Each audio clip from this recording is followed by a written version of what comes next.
दिल्ली नगर निगम MCD के mayor और deputy mayor के चुनाव हो रहे हैं, जिसमें आम आदमी पार्टी और भारतीय जनता पार्टी के बीच एक कड़ी प्रतिस्पर्धा की उम्मीद है। इन चुनावों को लेकर राजनीतिक माहौल गर्म है और दोनों प्रमुख पार्टियां अपने अपने उम्मीदवारों को जिताने के लिए हर संभव प्रयास कर रही हैं। मेयर चुनाव के लिए बीजेपी की सत्या शर्मा को पीठासीन अधिकारी नियुक्त किया गया है, जो चुनाव प्रक्रिया की निगरानी करेंगी। वहीं मेयर पद के लिए आम आदमी पार्टी के महेश खाची और बीजेपी के किशन लाल के बीच मुकाबला है, जबकि डिप्टी मेयर पद के लिए आप के रविंद्र भारद्वाज और बीजेपी के नीता बिशिट चुनावी मैदान में हैं। हालांकि बीजेपी के पास सदन में बहुमत नहीं है, फिर भी उसने अपने उम्मीदवार उतारे हैं। ये दर्शाता है कि पार्टी इस चुनाव को लेकर किसी भी प्रकार का मौका नहीं छोड़ना चाहती। इस बार चुनाव प्रक्रिया में कुछ महत्वपूर्ण बदलाव किए गए हैं। वोटिंग में पारदर्शिता को सुनिश्चित करने के लिए अब मतदान बॉक्स पर से पर्दा हटा दिया गया है, ताकि सभी सदस्य की गतिविधियां स्पष्ट रूप से देखी जा सके। यह कदम मतदान की पारदर्शिता को बढ़ाने के लिए उठाया गया है। इसके अलावा मतदान के दौरान मोबाइल फोन ले जाने पर प्रतिबंध रहेगा और सुरक्षा की जिम्मेदारी दिल्ली पुलिस और अर्धसैनिक बलों को सौंपी गई है। नगर निगम मुख्यालय में प्रवेश केवल मतदाताओं, अधिकारियों और कर्मचारियों को ही मिलेगा, ताकि चुनाव प्रक्रिया में किसी प्रकार की गड़बड़ी न हो। इस चुनाव में विधानसभा के मनोनीत सदस्य और संसद सदस्य भी भाग लेंगे, लेकिन नगर निगम के एल्डरसन में वोट देने का अधिकार नहीं होगा। इसमें कुल 250 सदस्यीय सदन का गठन है, जिसमें आम आदमी पार्टी के पास 125 सीटें हैं, जबकि बीजेपी के पास 113 सीटें हैं।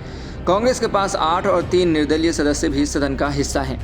एमसीडी में मेयर चुनाव हर साल अप्रैल में होने चाहिए थे, लेकिन बार बार होने वाले दंगों और आप बीजेपी के बीच खींचतान के कारण ये चुनाव करीब 7 महीने की देरी से हो रहा है। इस चुनाव को लेकर विभिन्न पार्टियों के बीच जमकर आरोप प्रत्यारोप की स्थिति बनी हुई है, जो आमतौर पर दिल्ली की राजनीति में देखने को मिलती है। पिछले चुनाव के दौरान दिल्ली नगर निगम में माहौल इतना गर्म हो गया था कि चुनाव प्रक्रिया को स्थगित करना पड़ा था। नगर निगम में मेयर का पद हर साल एक अलग वर्ग के लिए आरक्षित होता है। पहले साल में यह पद महिला पार्षद के लिए आरक्षित होता है, दूसरे साल में सामान्य वर्ग के लिए और तीसरे साल में अनुसूचित जाति एससी के लिए और चौथे में 5वें साल भी यह पद एससी वर्ग के लिए आरक्षित होता है। इस बार चुनाव तीसरे साल में हो रहे हैं और मेयर पद अनुसूचित जाति के पार्षद के लिए आरक्षित है। एमसीडी में मेयर चुनाव की प्रक्रिया एक बहुत महत्वपूर्ण आयोजन है, क्योंकि इससे नगर निगम के प्रशासन में नेतृत्व का निर्धारण होता है। ये चुनाव न केवल स्थानीय मुद्दों को प्रभावित करते हैं, बल्कि दिल्ली की राजनीति में भी इसका महत्वपूर्ण स्थान है।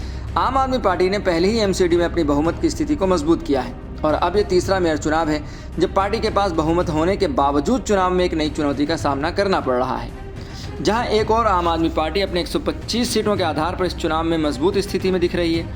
वहीं बीजेपी अपने उम्मीदवारों के जरिए अपनी उपस्थिति को दर्ज करने की कोशिश कर रही है, भले ही उसके पास बहुमत न हो। इसके अलावा कांग्रेस और निर्दलीय सदस्य भी इस चुनाव में एक महत्वपूर्ण भूमिका निभा सकते हैं, क्योंकि वे किसी पक्ष का समर्थन कर सकते हैं, जो सत्ता के समीकरण को प्रभावित कर सकता है। एमसीडी चुनाव को लेकर दिल्ली वासियों की निगाहें अब चुनाव परिणामों पर टिकी हैं, क्योंकि ये परिणाम न केवल स्थानीय प्रशासन को प्रभावित करेंगे, बल्कि आगामी दिल्ली विधानसभा चुनावों पर भी इसका असर हो सकता है। खैर, ये तो आने वाला वक्त बताएगा कि किसकी सरकार बनती है, कौन मेयर बनता है, जल्द ही पता लग जाएगा। लेकिन आप ऐसी खबरों के लिए देखते रहें सहारा समय का समय डिजिटल।